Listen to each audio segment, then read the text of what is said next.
Good to see you.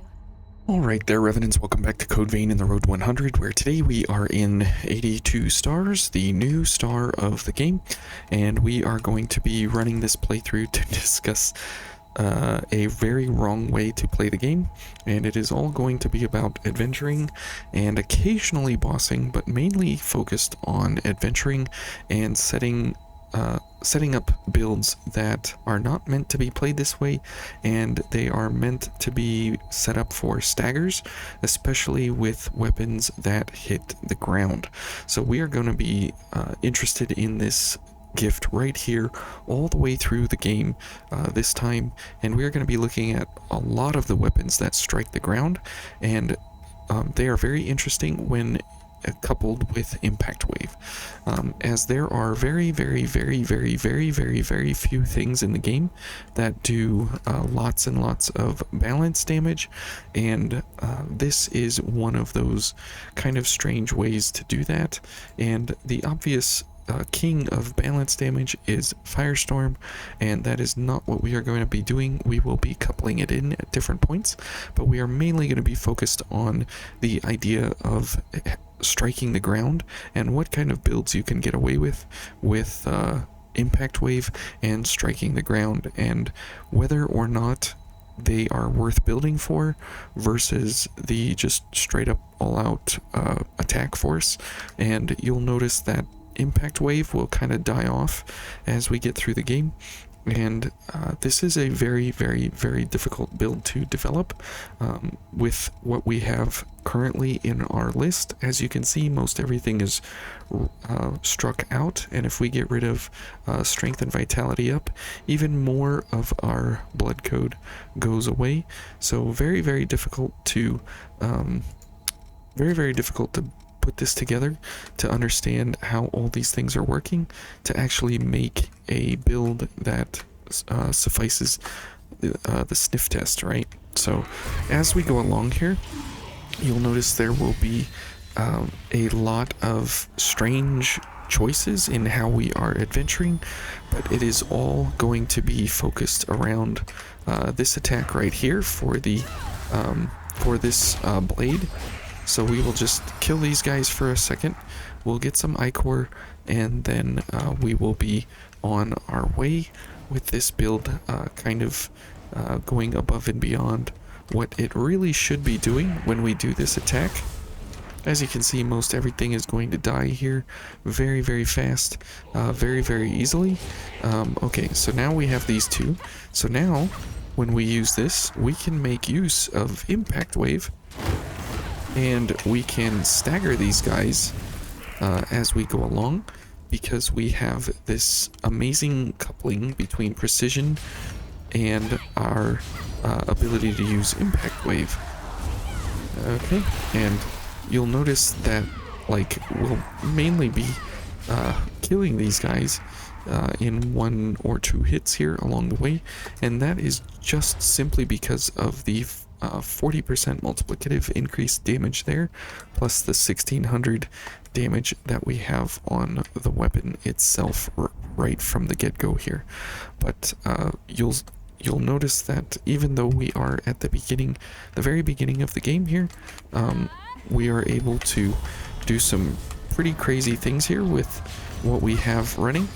And you'll see that guy staggered there when Mia hit him, because his balance was already built up from Mia striking the enemy. And these things don't really stagger, but they kind of lift their heads up in the air when they do a little bit of a stagger animation. However, what we are going for is a little more technical than just a stagger point. We are going to attempt to deplete the enemy's balance gauge before they are able to do something in retaliation.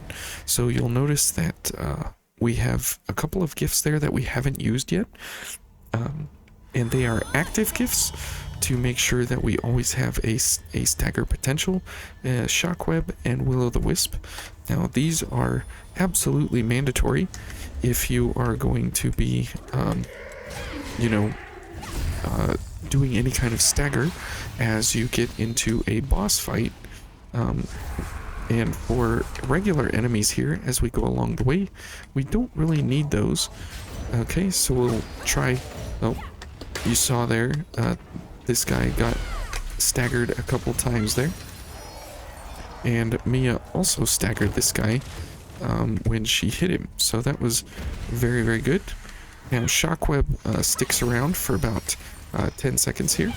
And so we can get this guy all staggered up as he runs over here. Or Mia will just kill him because she's like on some kind of crazy rampage here. But it's really, really awesome that we are able to do some pretty crazy stuff.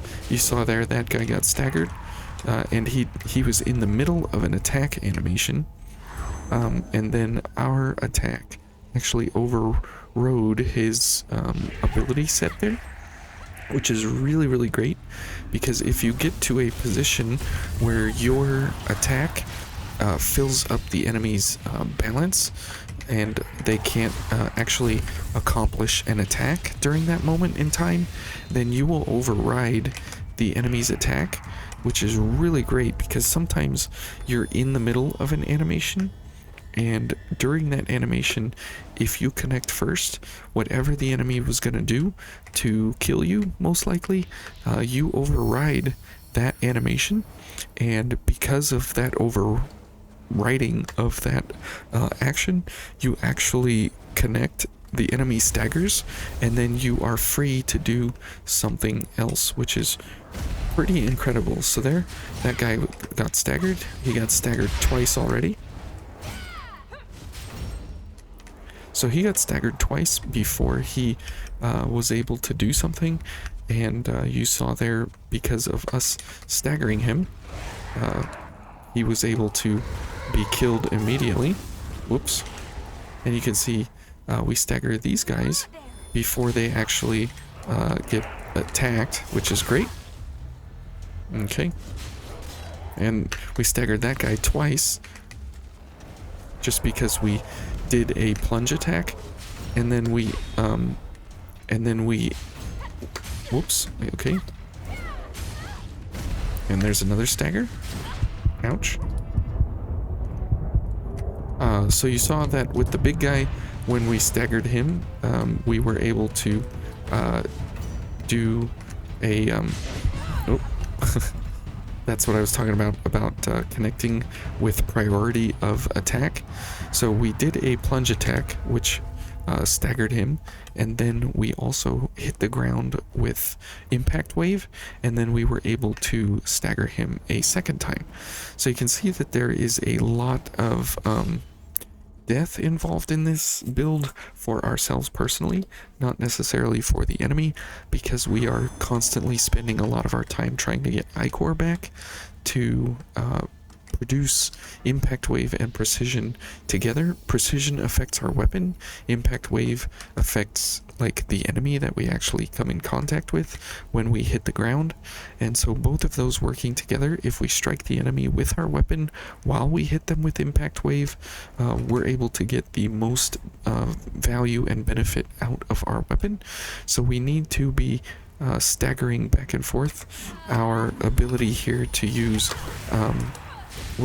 to use impact wave coupled with precision, while at the same time making sure that we may encounter the enemy with our blade, while at the same time doing the jump attack.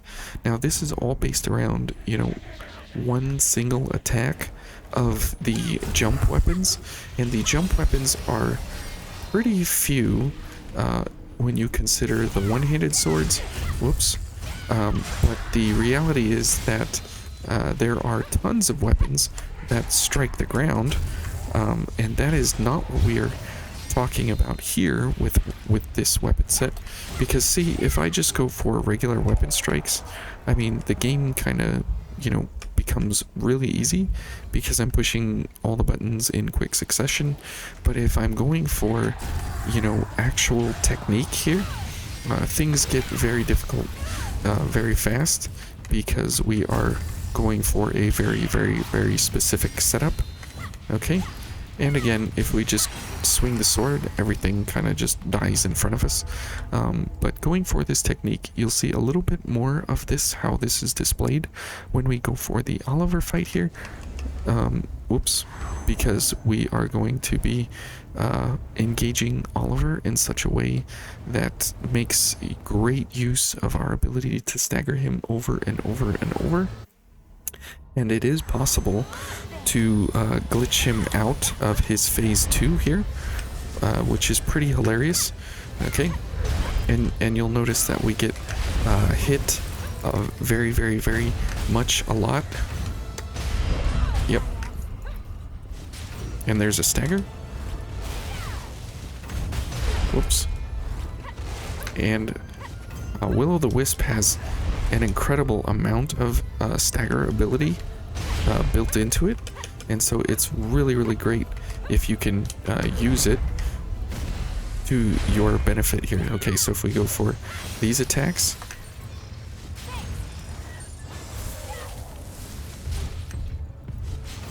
okay. Okay, there's priority again. Oops. Oh. Mia's dead. Okay.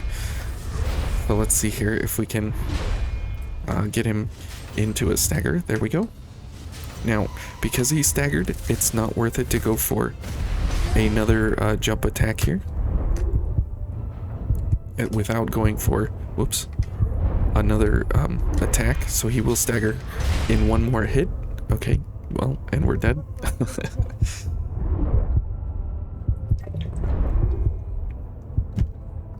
So Oliver is a very interesting boss because he's so easy, but with regular attack patterns and regular gift patterns. But when you go for something like this where it's all built, man, my throat is pretty scratchy, because it's all built around a technique or a unique ability set, it makes for a very strange excuse me, makes for a very strange, interesting attack pattern. Oh my goodness, my voice is just like dying here. Sorry.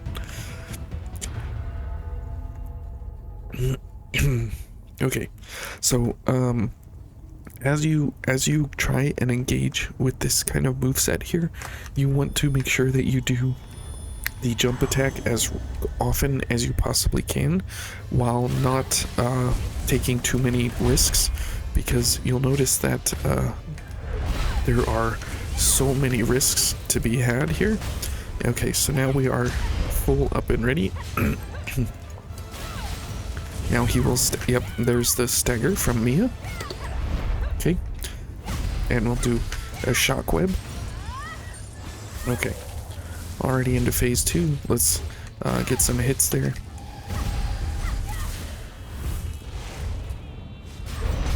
Now sometimes you can get priority, and you will get oh, there's the stagger, and you'll get the stagger attack on Oliver. Okay. Okay, one more, and now we can go for these attacks, and this is a incredible amount of balance damage that you can do to Oliver while you are focused. There we go. See, our priority of getting out of that blast attack that he does, we were able to cancel that because of having so much balance damage against him that you know, it doesn't typically look like a viable way to actually engage with an enemy set or a boss or something like that. Because you can see that we're dying over and over and over and over and over, and you can just swing the sword and beat Oliver very, very, very quickly with this build and with this setup.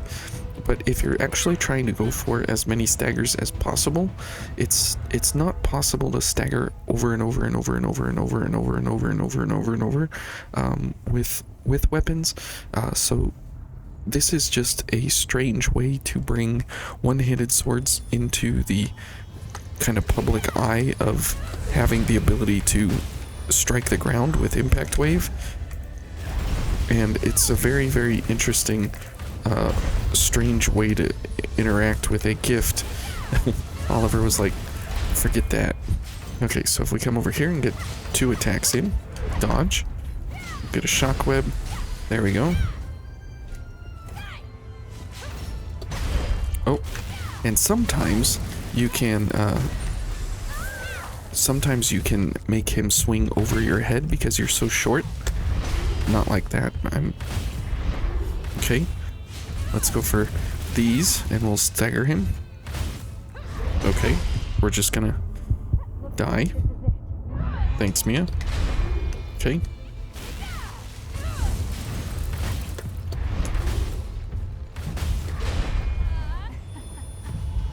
Okay. Shockweb. Good job, Mia. So we just saved her there a little bit. Okay, and jump, and jump. There we go, there's another stagger. And jump. And, whoops. And jump. Okay, well, there he goes. But if you mix in the difference between Shockweb and Will-o'-the-Wisp, you can do some pretty great, awesome different things, whoops, between the build and this, the jumping attack that you have. It's a pretty great way to go about engaging with the enemy. I hear a voice.